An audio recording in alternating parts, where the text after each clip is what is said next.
எல்லாருக்கும் வணக்கங்க. Welcome to digital Bharathi. TNPSC group 4 exam 2025 July 12ல நடக்க போகுது. ரொம்ப முக்கியமான எக்ஸாம். 4000 பிளஸ் வேகன்சிஸ் இருக்கு. இன்னும் வேகன்சிஸ் இன்க்ரீஸ் பண்ணுவாங்க கண்டிப்பா. ஸோ நம்பிக்கையா நீங்க அதுக்கு படிச்சுட்டு இருப்பீங்க. ஸோ நாங்க ஏற்கனவே வந்து டிஎன்பிஎஸ்சில இந்த குரூப் 4க்கான யூடியூப் ஃப்ரீ டெஸ்ட் பேட்ச் அப்படின்ட்டு நம்ம போட்டிருந்தோம். மெயில் ஐடி யார் யாரெல்லாம் ரெஜிஸ்டர் பண்ணியிருந்தாங்களோ அவங்க எல்லாத்துக்கும் மெயில் அனுப்பியிருந்தோம். சரிங்களா?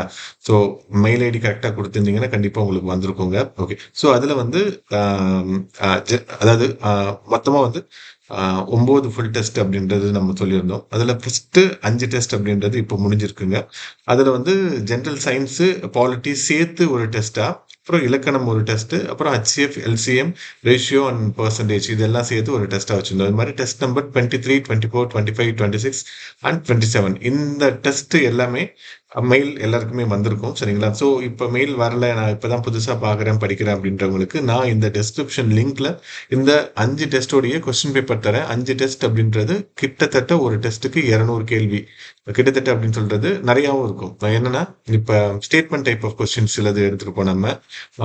குரூப் 2 இப்போ நம்ம டெஸ்ட் பேட்ச் நடத்துறதுல எல்லாமே ஸ்டேட்மெண்ட் டைப் ஆஃப் கொஸ்டினாக தான் இருக்கும். ரொம்ப எல்லாமே கஷ்டமாக தான் இருக்கும். ஆனால் இதில் வந்து குரூப் 4 பொறுத்த வரைக்கும் ஸ்கூல் புக்கில் தான் கேட்பாங்க அப்படின்றதுனால மோஸ்ட்லி எல்லாமே ஈஸியாக இருக்கும். நம்மளுடைய யூனிட் 5 அண்ட் 6ல மட்டும் கொஞ்சம் வெளியில இருந்தும் நம்ம எடுத்திருப்போம். இப்போ யூனிட் 5ல தமிழ்நாடு கவர்மெண்ட் ஸ்கீம்ஸ்லாம் இருக்குது அப்படின்றதுனால அது ஸ்கூல் புக்கில் பெருசாக கவர் ஆகாது. தமிழ்நாடு கவர்மெண்ட் ஸ்கீம்ஸ்லாம் எடுத்திருப்போம். யூனிட் 6ல ஆர்கியாலஜிக்கல் எக்ஸ்கவேஷன், டிராவிடியன் மூவ்மெண்ட் இதெல்லாம் கொஞ்சம் வெளியில இருந்து கேட்கலாம். ஸோ அதை மட்டும் நம்ம வெளியில இருந்து எடுத்திருப்போம். மற்றபடி ஃபுல் அண்ட் ஃபுல் ஸ்கூல் புக்ல இருந்து நிறைய எடுத்திருப்போங்க. சரிங்களா? வந்து ரொம்ப யூஸ்ஃபுல்லா இருக்கும் உங்களுக்கு. இந்த 1000 கேள்வி நீங்க அப்படின்னா கண்டிப்பா எதிர்வரக்கூடிய இந்த குரூப் 4 எக்ஸாம் நீங்க தைரியமா எழுதலாம். பொதுவா எம்சிக்யூ பொறுத்த வரைக்கும் எவ்வளவு நம்பர் ஆஃப் கொஸ்டின் நீங்க சால்வ் பண்றீங்களோ அந்த அளவுக்கு உங்களுக்கு நிறைய மார்க் வரும். இல்ல நான் திருப்பி திருப்பி ஒரு கண்டென்ட் அப்படின்னா அதெல்லாம் வந்து மெயின்ஸுக்கு தான் ரொம்ப யூஸ்ஃபுல்லா இருக்கும். இதுல வந்து நம்ம நிறைய கொஸ்டின்ஸ் நிறைய சால்வ் பண்ணணும். நிறைய விஷயத்த தெரிஞ்சுக்கிறத விட நிறைய கொஸ்டின் சால்வ் பண்றப்ப அந்த கொஸ்டின் புதுசா இருந்தது அப்படின்னா அந்த கொஸ்டின் உங்களுக்கு புதிய விஷயத்த கத்துக் கொடுக்கும். அதை நோக்கி திருப்பி போவீங்க, திருப்பி கொஸ்டின் வருவீங்க. ஸோ இது மாதிரி நம்ம ப்ராசஸ் பண்ணிட்டு இருந்தோம் அப்படின்னா ஈஸியா நம்மளால நல்ல ஸ்கோர் அப்படின்றது பண்ண முடியுங்க. ஓகே. ஸோ இந்த கொஸ்டின் பேப்பரை நான் இந்த கூகுள் லிங்க்ல நான் கொடுத்துருக்கேங்க. ஸோ நீங்க பாருங்க.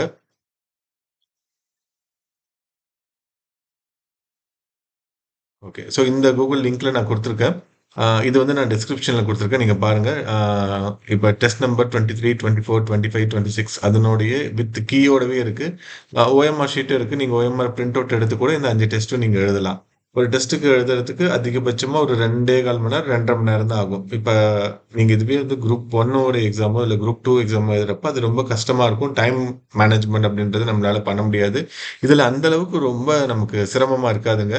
ஸோ அதனால நம்மளால ஈஸியா பண்ண முடியும். ஸோ நம்ம இந்த டெஸ்ட் பேட்ச்க்கு வந்து நம்ம question paper previous year question பேப்பருடைய ஆக்சஸ் கொடுத்துருந்தோம். சரிங்களா? ஸோ ஒரு ஒரு கொஸ்டினுக்கும் இப்ப யூனிட் 6ல இருக்கு அப்படின்னா அதை வந்து நம்ம 35 36 டாபிக்கா பிரிச்சு ப்ரீவியஸ் இயர் கொஸ்டின் பேப்பரை ஒன்னொன்னா போட்டிருந்தோம். யூனிட் 5க்கு அதே மாதிரி கொடுத்திருந்தோம். எல்லாத்துக்குமே வந்து டாபிக் வைஸ் ப்ரீவியஸ் இயர்ல என்னென்ன கேட்டிருக்காங்க அப்படின்றத எடுத்து இப்போ ஒரு மெட்டீரியல் இருக்கு அப்படின்னா இந்த மெட்டீரியல் நம்ம படிக்கிறோம். ஸ்கூல் புக்ல இருக்கோ இல்ல ஸ்டாண்டர்ட் புக்ல இருக்கோ இதுலயும் ஒன்று நீங்க படிச்சுட்டு previous year question paper attend பண்ணி பார்த்துட்டு அப்புறம் நம்ம டெஸ்ட் எழுதுனீங்க அப்படின்னா போதும், நம்மளால சூப்பரா மார்க் எடுக்க முடியுங்க. ஸோ இந்த ப்ராசஸை நம்ம ஃபாலோ பண்ணாவே நம்மளால ஈஸியா ஸ்கோர் பண்ண முடியும். ஸோ இந்த டெஸ்ட் பேட்ச் வந்து வெல் பிஃபோர் நமக்கு வந்து ஜூன் மாசமே ஆரம்பிச்சிருக்கோம். சாரி, ரொம்ப ஏர்லியர் அதான் பிப்ரவரி மாசமே ஆரம்பிச்சிருக்கோம். சரிங்களா? பிப்ரவரி செகண்ட் வீக், தேர்ட் வீக்ல ஆரம்பிச்சிருப்போம். ஸோ அப்ப இருந்து ரெகுலரா டெஸ்ட் அப்படின்றது அந்த ஆன் டேட் சொன்ன டைம்ல கரெக்டா நடந்துருங்க. சரிங்களா? ஸோ அது மாதிரி நடந்ததுல நம்ம கடைசியா இந்த மட்டும் நம்ம ஷேர் பண்ணோம்.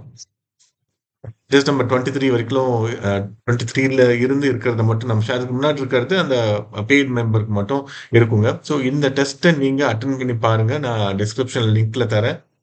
என்னன்னா நம் நம்மளுடைய கொஸ்டின் நீங்க அட்டெண்ட் பண்ணி பார்த்தீங்க அப்படின்னா, இப்ப டிஎன்பிஎஸ்சி குரூப் 4க்கு ஒரு ஸ்டாண்டர்ட் இருக்கும். அந்த ஸ்டாண்டர்ட விட கொஞ்சம் ஒரு ஸ்டாண்டர்ட் அதிகமா இருக்கும். குரூப் 2வோட ஒரு ஸ்டாண்டர்ட் கம்மியா இருக்கும். ஸோ ரொம்ப ஸ்டாண்டர்டா இருக்கும். இந்த கொஸ்டின் நீங்க அட்டெண்ட் பண்ணீங்கன்னா, நம்ம சிலபஸ்ல இருக்கக்கூடிய எல்லா வரிகளையும் கேள்வியா மாத்தி எடுத்திருப்போம். ஸோ எல்லாத்தையும் நம்ம வந்து இந்த டாபிக்கு நம்ம படிக்கல, இத நம்ம படிச்சிருக்கோம் அப்படின்றது தெரியும். ஸோ அப்ப நம்ம திருப்பி அத போய் ஒரு டைம் ரிவிஷன் பண்ணிட்டு, திருப்பி நம்ம கொஸ்டின் பேப்பர் அட்டெண்ட் பண்ணி பார்க்குறப்ப ரொம்ப ஈஸியா இருக்கும். தமிழ் வந்து ரொம்ப டஃப்பாவே இருக்கும். ஆல்மோஸ்ட் ஒரு 85 மார்க்ஸ் எடுத்தாவே ரொம்ப நல்ல விஷயமா இருக்கும். அதே மாதிரி ஜிஎஸ்ல 75 கொஸ்டின் போட்டாவே ரொம்ப நல்ல கொஸ்டினா இருக்கும். ஸோ 155 to 160 உங்களால எடுக்க முடியுது அப்படின்னா கண்டிப்பா ஒரு விஏஓ ஆயிடலாங்க. ஸோ இந்த டெஸ்ட்டை ரொம்ப ரொம்ப யூஸ்ஃபுல்லா இருக்கும். நீங்க இதை யூட்டிலைஸ் பண்ணிக்கோங்க. கண்டிப்பா very very useful. Okay. So அடுத்து குரூப் 1 உடைய கட் ஆஃப் ப்ரெடிக்ஷன் ஆல்மோஸ்ட் ஒரு 800 மெம்பர்ஸ் வந்து இப்ப ரிப்ளை பண்ணியிருக்காங்க நம்மளோட கூகுள் ஃபார்ம்ல. நான் நாளைக்கு காலையில இருக்கக்கூடிய வீடியோல அத நான் போடுறேங்க. ஸோ நம்மளது இந்த குரூப் 1 உடைய மெயின்ஸ் டெஸ்ட் பேட்ச் அப்படின்றது ஆரம்பிச்சு போயிட்டுருக்கு. அத பத்தியான டீட்டெயில் வீடியோவும் நான் போடுறேங்க நானு. ஸோ இது 2ம் ரொம்ப யூஸ்ஃபுல்லா இருக்கும். இப்ப குரூப் 1 மெயின்ஸ பொறுத்தவரைக்கும் T20 மாரி கிடையாது. அது ஒரு டெஸ்ட் மேட்ச். அடுத்த 5 மாசத்துக்கு உட்கார்ந்து ஃபுல் டைமா நம்ம படிச்சா மட்டும் தான் நம்மளால அத கிராக் பண்ண முடியும். என்னன்னா, நம்மளுடைய கன்டென்ட் வந்து இப்ப பிலிமினரிக்கு வந்து ஒரு 30% ஸ்கூல் புக்ல இருந்து இருக்கு. 70% வந்து நமக்கு ரெஃபரன்ஸ் புக் வெளியில புக்ல இருந்து கேட்டிருக்காங்க அப்படின்னா, நமக்கு இது அப்படியே உல்டாவா மாறும். மெயின்ஸ பொறுத்தவரைக்கும் ஸ்கூல் புக் 11த், 12த் புக்க நல்லா படிச்சாவே போதும். நமக்கு அவங்க கேட்கிற கொஸ்டினுக்கு நம்மளால ஆன்சர் பண்ண முடிஞ்சிரும். கொஞ்சம் வெளியில இருக்கக்கூடிய கன்டென்ட்ல இருக்கக்கூடிய ஃபேக்ட்ஸ நம்ம சேர்த்துட்டோம் அப்படின்னாவே போதுங்க. நம்மளால நல்லா ஸ்கோர் பண்ண முடியும். ஓகே. ஃபர்தரா வர வீடியோல அந்த கட் ஆஃப்பும் நம்ம குரூப் 1 உடைய டெஸ்ட் பேட்ச் மெயினுடைய டெஸ்ட் பேட்ச் அப்படின்ற ஷெட்யூலையும் நான் போடுறேங்க. பாருங்க. ஸோ இந்த குரூப் 4 கொஸ்டின் பேப்பர் ரொம்ப யூஸ்ஃபுல்லா இருக்கும். இத யூட்டிலைஸ் பண்ணிக்கோங்க. மார்க் டெஸ்ட் 1 வந்து 4ஆம் தேதி நாளைக்கு நடக்க போகுது. அதனுடைய கொஸ்டின் பேப்பர நான் நாளைக்கு ஈவினிங் இதே மாரி ஒரு யூடியூப் வீடியோல நான் போடுறேங்க நானு. டிஸ்கிரிப்ஷன்ல நீங்க செக் பண்ணீங்க அப்படின்னா இந்த லிங்க் இருக்கும். இல்லைன்னா ஃபர்ஸ்ட் கமெண்ட்ல நான் பின் பண்றேன். ஸோ அந்த கமெண்ட்ல இருக்கக்கூடிய டிரைவ் லிங்க்க கிளிக் பண்ணுங்க. இந்த கொஸ்டின் பேப்பர நீங்க டவுன்லோட் பண்ணி நீங்க படிச்சுக்கோங்க. So very useful.